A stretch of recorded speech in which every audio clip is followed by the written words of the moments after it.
The top stories tonight in Y News.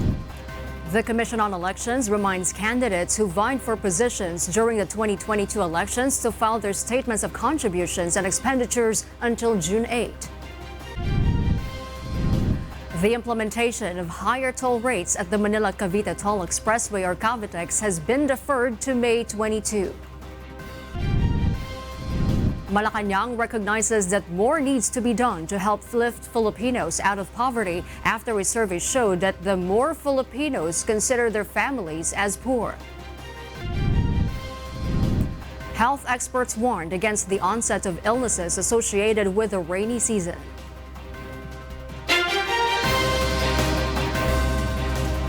Good evening, Philippines and the world. Today is Thursday, May 19, 2022. Join us in the next hour as we deliver today's top stories around the Philippines and in other parts of the world. I am Herlene Delgado. We are also seen in 1,935 satellite monitoring centers nationwide and via live streaming worldwide through the UNTV News and Rescue social media accounts. First in the news, the House of Representatives is now ready to accept ballot boxes from the Senate in preparation for the joint public session of Congress next week. Nel Maribohok will tell us why live.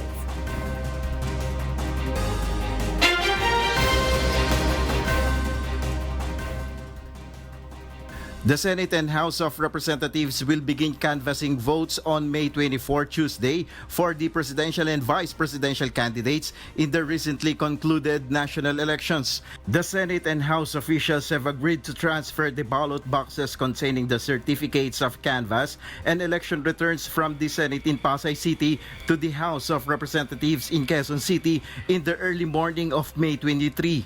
The officials of the lower house presented to the media the area where the ballot boxes will be placed in the preparation for the canvassing of votes in Congress. Ito na yung setup natin sa canvassing sa Tuesday. So, start tayo sa Monday, session muna, no? Regular session muna ng resumption ng session sa Monday. Then, Tuesday, joint session na tayo and dire-diretso na yung canvassing na gagawin natin. Upon resumption of session on May 23, the Senate and the House will then convene as the National Board of Canvassers or NBOC, which is tasked to canvass votes and later proclaim the next president and vice president of the country. On the first day of joint public session of Congress, the two chambers will elect members of the Joint Committee consisting of 7 members and 4 alternate members each chamber. The canvassing proper will begin on May 24 at 2 p.m. From May 25 to 27, canvassing shall run from 10 a.m. to 10 p.m. Winning presidential and vice presidential candidates are expected to be proclaimed on May 27. Nel Maribohok, UNTV News and Rescue, we serve the people, we give glory to God. 2 months from now, the Philippine Senate will be welcoming its new members to complete the roster of 24 independent republics. Who are they and what kind of Senate can we expect from its new composition? This report will tell us why. 12 new and familiar faces have been proclaimed as senators-elect. Most of them are political allies of presumptive President Ferdinand Bongbong Marcos. 3 of them are neophytes, 5 are making a comeback, while 4 are re-electionists. They are Robin Padilla, Antique Representative Loren Legarda, Broadcaster Rafi Tulfo, Senator Sherwin Gatchalian, Sorsogon Governor Cheese Escudero, Mark Villar, Representative Alan Peter Cayetano, Senate Majority Leader Juan Miguel Mig-Zubiri, Senator Joel Villanueva, JV Ejercito, Senator Risa Hontiveros, and Jinggoy Estrada. They will be joining the incumbent senators whose terms will end in 2025. They are Senators Sonny Angara, Nancy Binay, Pia Cayetano, Ronald Bato de la Rosa, Christopher Bongo, Lito Lapid, Amy Marcos, Aquilino Coco Pimentel, Grace Poe, Bong Revilla, Francis Tolentino, and Cynthia Villar. Number 1 Senator-elect Padilla wants to push for reforms in the Constitution. Thus, he wants to join as a member in the Committees of Constitutional Reform and also Defense and Security. Yung pong 26 plus million na mga bumoto po sa akin, naniniwala po sila sa aking plataforma. At yun po ang reforma sa ating saligang batas. Meanwhile, for Tulfo, he will focus on addressing the problems of the media industry, being a broadcaster himself. He says he wants to push for the criminalization of libel and the Magna Carta for media workers. So pagdating ko po sa Senado, akin pong bubusisiin, tatanungin, at ako po ay gagawa ng mga inquiry kung bakit hindi pa napipirma niyan at kung may problema man, ano yung problemang yon nang sa gayon pwede natin maplansya. The senator-elect also wants to join the majority bloc, but for former House Speaker Cayetano, he would only join an independent and principled majority. If the Senate, most of them feel like they will have a Senate that will be part of this administration in a way that they feel that they should not fiscalize, then I cannot be part of that. Same thing sa minority. Kung meron tayong minority na lahat na lang ng gawin magkri-criticize, hindi rin makakatulong yon. Dapat, regardless kung sino presidente, iisa sinasabi natin kung yun ang prinsipyo natin. So, ang prinsipyo ko, kung sino pinili ng tao, bigyan mo ng chance. Pero do not follow them blindly. Kung may mali, dapat alam nilang mali yung ginagawa. For the minority bloc, the lone opposition senator, Untitled says informal talks are underway. She says she is willing to support Pimentel as the next minority leader.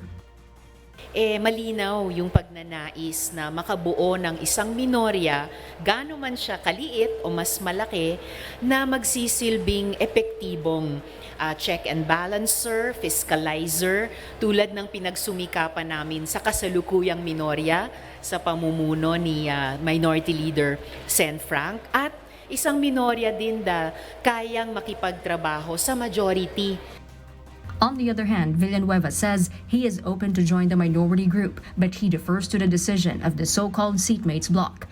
Zubiri and his possible contender, the older Villar, are still mum on their bid for Senate presidency. But the Senate Majority Leader revealed that they have been forming a bloc with him being groomed as their leader.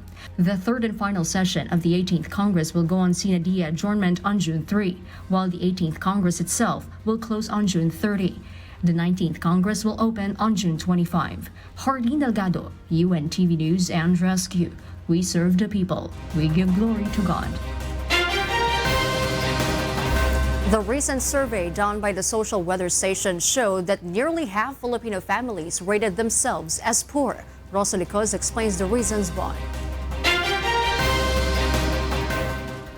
Malacanang blames the COVID-19 pandemic has taken a heavy toll on income and job opportunities in the country. Thus, more Filipino families consider themselves poor. The Social Weather Station says there are 10.9 million self-rated poor families.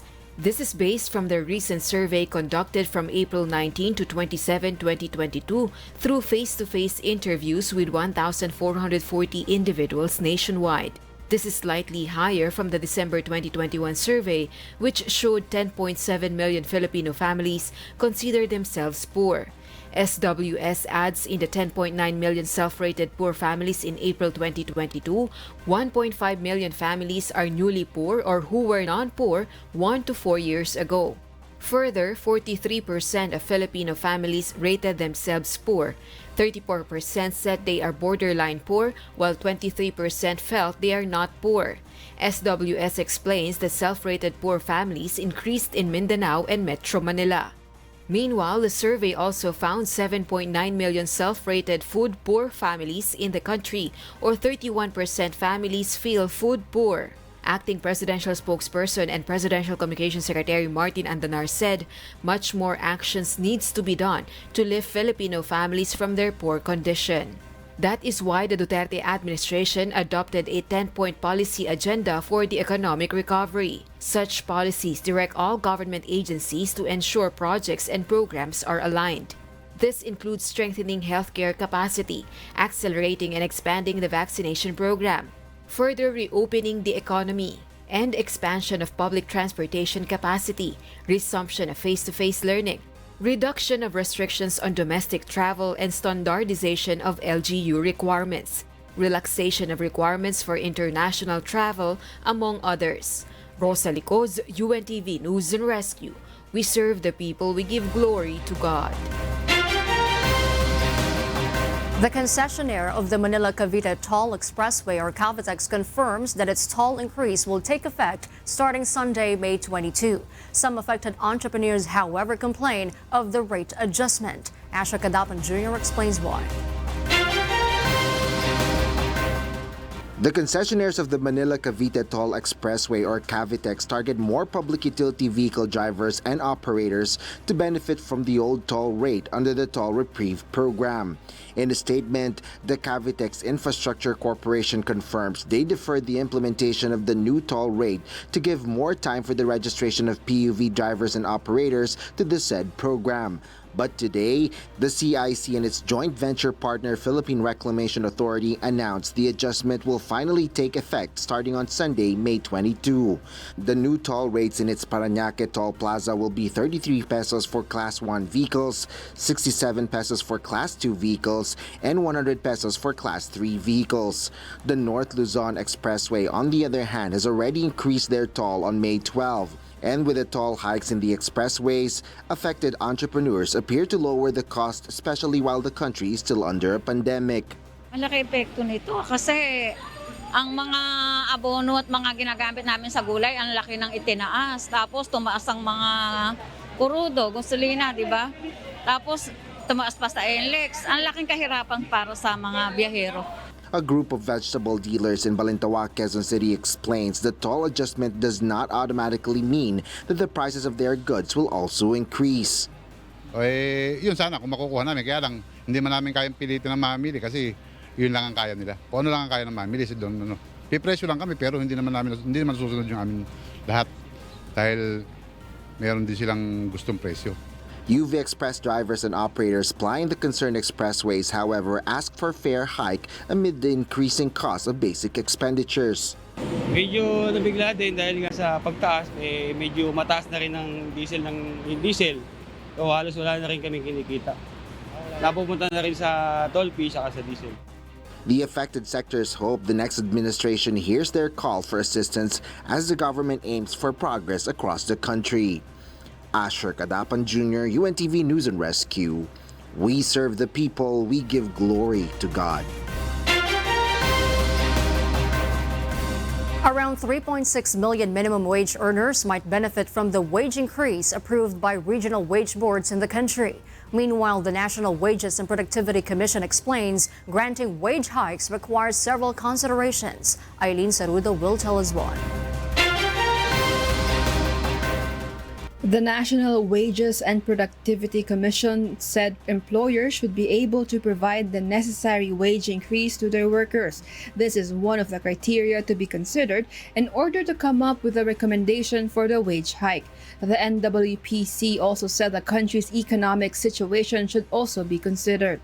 Yung una po ang tinatawag natin na needs of workers and their families. Pangalawa po yung employers' capacity to pay. At yung pangatlo naman ay yung requirements of our economic development. Lalong-lalo na po ngayon na we are in the process of recovery. Kaya maingat po yung pagsusuri. Atin pong tandaan na hindi po ang gobyerno ang nagbibigay ng aumento. Hindi po ito nanggagaling sa kaban ng bayan. This was the agency's response to complaints that the wage increase in the National Capital Region will not be enough to sustain daily needs, especially amid the high commodity prices. Out of the 12 regions where wage hike petitions were filed, 5 already released a wage order. The regions include the NTR, Western Visayas, Ilocos, Cagayan Valley, and Caraga region. Actually, 5 regions na po yung nakapag-issue ng panibagong wage order. Maingat po yung pagsusuri at lalo na ng socio-economic situation ng ating mga regions para po masunod ito pong mga criteria sa pagtatakda po ng minimum wage. The Department of Labor and Employment clarified that the effectivity of the wage order in NCR will be on June 4, while it will be on June 5 in Western Visayas. For the Ilocos, Cagayan Valley, and Caraga region, a release of the order in a publication is needed, and the wage hike will be effective 15 days after the said publication. Meanwhile, deliberations for the remaining regions are also about to be finished, and the NWPC expects a wage order will be released in the following days. Maaasahan natin na sa mga susunod na araw at sa mga susunod na linggo ay magkakaroon na rin po ng announcement yung iba pa po nating mga regional boards. Meanwhile, aside from the minimum wage earners, domestic workers in specific regions will also receive a higher monthly salary. In Region 1, the monthly rate for a domestic worker will be 5,000 pesos, while 4,000 to 4,500 monthly salary will be received by domestic workers in Region 6. Eileen Cerudo, UNTV News and Rescue. We serve the people. We give glory to God.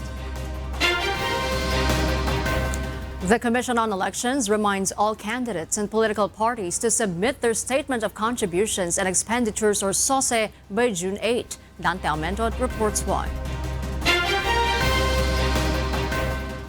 Under Republic Act 7166, all candidates and political parties are mandated to file their Statement of Contributions and Expenditures or SOSE 30 days after the elections.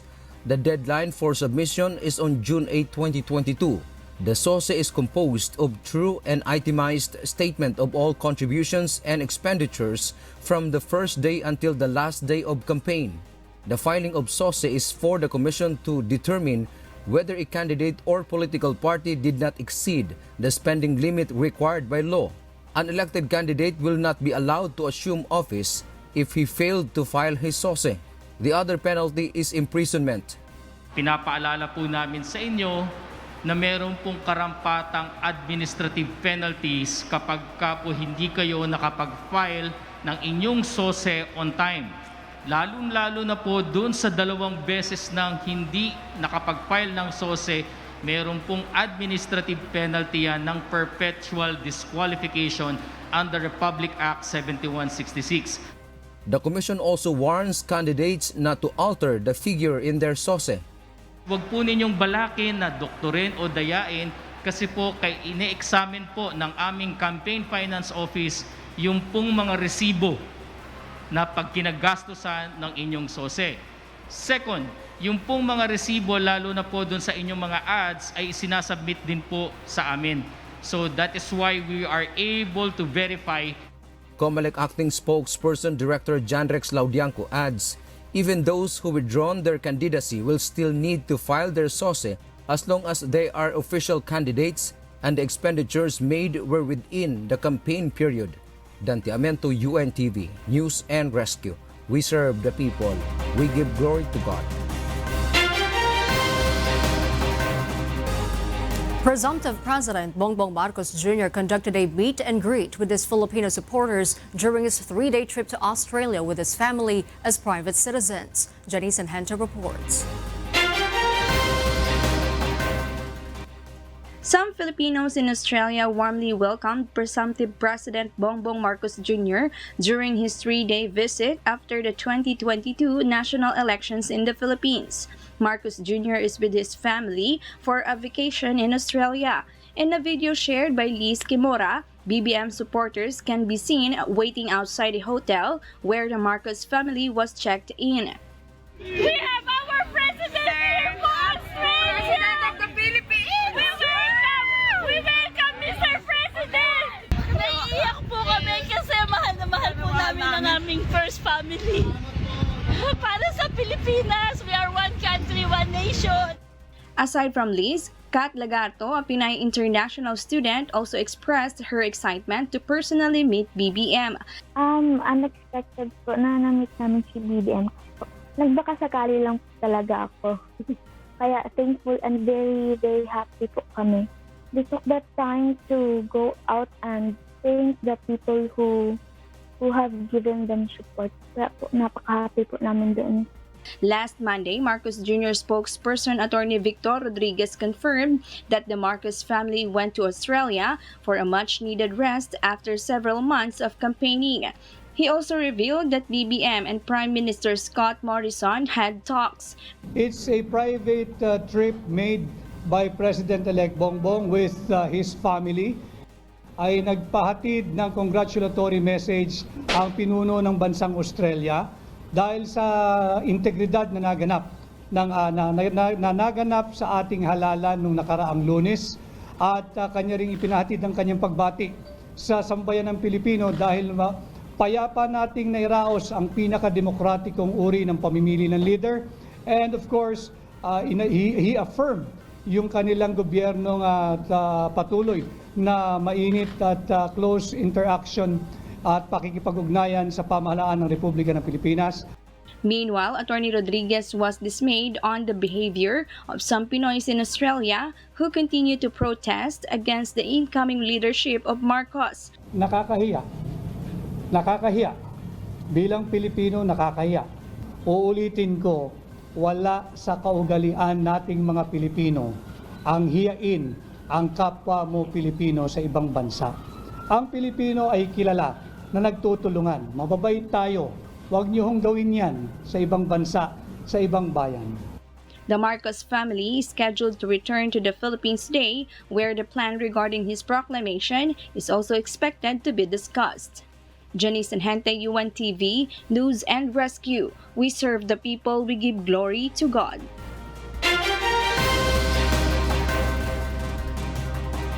And for the news abroad, the U.S. Food and Drug Administration has approved the first non-prescription COVID-19 test that also detects other common viruses. Joselito Liquido will tell us why live.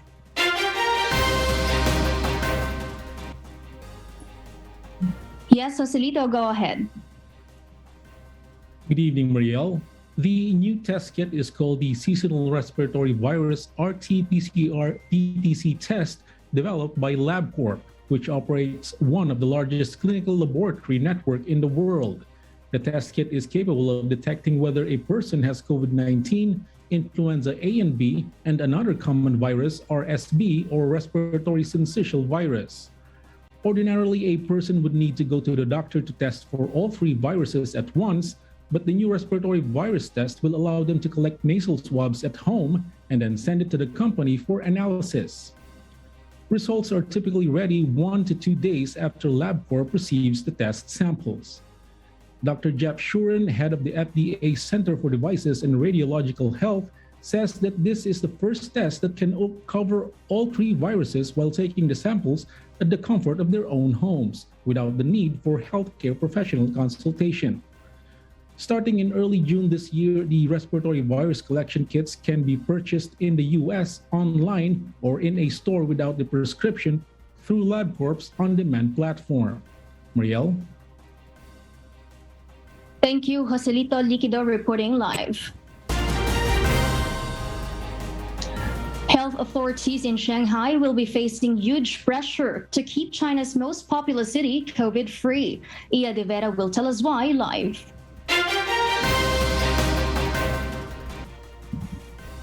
Yes, Ia? Marielle, after almost 2 months of isolation, residents of Shanghai are counting down to June 1, which will mark the end of the city's lockdown. Home to 25 million people, China's commercial hub recorded 0 new infections in the community for the 4th consecutive day, but authorities are warning of a COVID-19 rebound. Zhao Dandan of the Municipal Health Commission stated that there is still risk of finding positive infections among risk groups, and preventing a rebound remains a challenge. Restrictions will be eased gradually until June 1, with some shops allowed to open this week and the public transport to resume on the weekend. Marielle, while the United States, Europe, and other regions have lifted restrictions to live with the virus, China continues to restrict movement and isolate people to end outbreaks. Back to you, Marielle. Thank you, Ia De Vera, for that live report. And those are the reasons behind the news in other parts of the globe. I am Maria Latoza reporting live from Perth, Australia. Good evening. Health experts are reminding the public to be extra cautious this rainy season, especially with the ongoing COVID-19 pandemic. Aiko Miguel reports why. It has been raining in the country for days, causing floods and stagnant water in some areas. During this season, dengue is one of the common illnesses in the country. The DOH calls on the public to ensure a clean and dry household and eradicate mosquito breeding places. Infectious diseases expert Dr. Rontjin Solante also reminds the public of the symptoms a person with dengue can experience.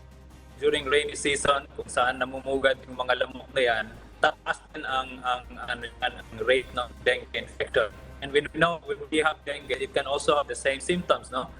ng fever and then pananakit ng katawan. Leptospirosis is also one common illness during rainy season. It is deadly but this can also be prevented. Sakit po na maaring makuha natin dahil po sa iba't ibang klaseng hayop, no? Umiihi po sila doon po sa ating surroundings, tapos kapag ka po nagbaha, sumasama po yung kanilang mga nai-excrete, no, na ilalabas nila ng mga na organismo sa kanilang katawan doon po sa tubig baha. Pag lumusong po ang isang tao na may sugat, may galos sa kanilang paa o di kaya tumalsik ang tubig baha sa kanilang mata o sa ilong, maari po nilang makuha itong sakit na leptospirosis. Talagang isa yan sa, minsan, especially during the pandemic, with increased mobility ng tao, lumalabas na, pwedeng ma-expose sa baha, pwede ka rin magka-leptospirosis. Like COVID-19, the flu has similar symptoms such as fever, body ache, colds, and cough. This is why a person experiencing symptoms should seek medical consultation. To avoid getting these illnesses, one should stay healthy and fit. People are advised to take vitamins, eat nutritious foods, exercise, and avoid liquor and cigarette smoking. The DOH also reminds everyone to know exactly what causes the symptoms to properly manage it. Bagamat dadami ang mga may ubot sipon dahil ito yung panahon talaga nitong mga ganitong sakit. Di ba pag COVID-19, hindi lang simptomas ang tinitignan natin. Kailangan natin isipin at tignan, may exposure ba yung tao para mas nagiging efficient tayo sa pagmamanage natin ng mga kaso. Kasi yung likelihood na meron silang COVID-19 mababa dahil walang exposure. Most importantly, one must not forget to pray and ask for God's help and mercy to keep us away from illnesses, especially during this COVID-19 pandemic. Aiko Miguel, UNTV News and Rescue. We serve the people, we give glory to God. European countries that are currently experiencing the warmth of spring are in a rush to get a supply of gas for the coming winter. Marvy Delfin reports why live. Yes, Marvy. Arlene, due to Russia's invasion of Ukraine, Europe is trying to cut the use of Russian natural gas by around 100 billion cubic meters, which greatly affects the winter gas supply in the region. With scarce supplies of natural gas for the coming winter, European government officials and utilities are now racing to fill underground storage from other producers. Italy has announced new supplies from Algeria, while Germany has partnered with an energy supplier from Qatar. Officials say the new deals offer a long-term boost, but will likely have little impact on the crucial winter supplies in the next several months to come. Harleen, Europe's scramble for energy has focused on bringing in LNG. Supplies of LNG increased to 10.6 billion cubic meters in April, but isn't enough. The annual supply of natural gas from Russia amounts to 155 billion cubic meters before the war. Harleen? Marvy, what do experts make of this immediate cutoff of Russian natural gas? Are they in favor of this? Yes, Harleen, S&P Global Insights predicted that Europe won't eliminate most Russian gas until 2027. Germany and other countries have opposed calls for an immediate Russian gas cutoff. However, the EU's Executive Commission has proposed conservation, renewable development, and other measures to stay warm this winter. Back to you, Harleen. Thank you. Marvy Delfin reporting live. Every 40 seconds, a stroke occurs in the United States, and according to the U.S. Centers for Disease Control and Prevention, or CDC, every minute counts to save a life. Paul Gatchalian will give us the details live. So, Paul, what are the main causes and the signs and symptoms of having a stroke? Arlene, according to CDC, strokes are caused by two main problems: a blocked artery or the rupturing of an artery. In such cases, the signs and symptoms to look out for include body numbness, sudden confusion, speech difficulty, impaired vision, difficulty walking, and a pain-inducing headache. The first type of stroke happens when fatty deposits cause blood clots in an artery within the brain, restricting blood flow, leading to the death of brain tissue. This is known as an ischemic stroke. The second type happens when an artery or blood vessel within the brain ruptures, causing a hemorrhage. This is called a hemorrhagic stroke. Meanwhile, a transient ischemic attack or mini stroke can also happen, while only lasting a maximum of 5 minutes. It is still considered a medical emergency and is a warning for future strokes. Health conditions such as a high blood pressure, high cholesterol, heart disease, diabetes, obesity, and sickle cell disease are known risks for strokes. If you think someone may be having a stroke, act fast and do the following test. F for face, ask the person to smile. Does one side of the face droop? A for arms, ask the person to raise both arms. Does one arm drift downward? S for speech, ask the person to repeat a simple phrase. Is the speech slurred or estranged? T for time. If you see any of these signs, call 911 right away. And for prevention, it is important to keep a healthy lifestyle with regular physical activity and limiting intake of harmful substances. Back to you, Harleen. Thank you, Paul Gatchalian, reporting live. Our kasangbahay, as the world faces these trying times amid the pandemic caused by coronavirus, we are inviting everyone to join the global prayer for humanity. Good day. I'm Brother Eli Soriano of the members of the Church of God International. I want to invite you to join us in a minute of prayer every day to pray for humanity and the whole world as we go through these perilous times. While safety measures like washing of hands and strengthening of our immune systems may help us through this horrible predicament, there is still no precaution or cure more powerful than God's mighty intervention. And we need His intervention now more than ever. It doesn't matter what religion you are in or what denomination you belong. This is an invitation for all the people around the world who cares for the future of their family, friends, loved ones, and humanity as a whole. Everybody is welcome to pray with us. For more details, you can check out the description box below. Thank you very much, and I hope to hear from you soon. May God bless you.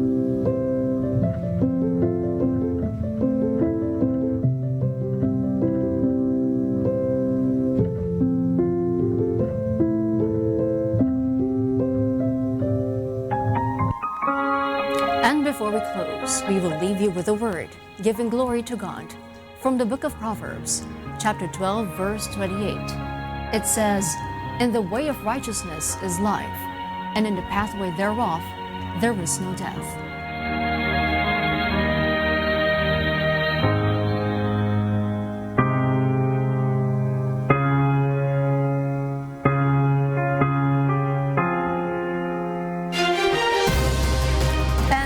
The reasons behind the news, May 19, 2022. Reasons we deliver to you as they unfold. I am Harleen Delgado. Because we need to know, we will always ask why. We serve the people. We give glory to God.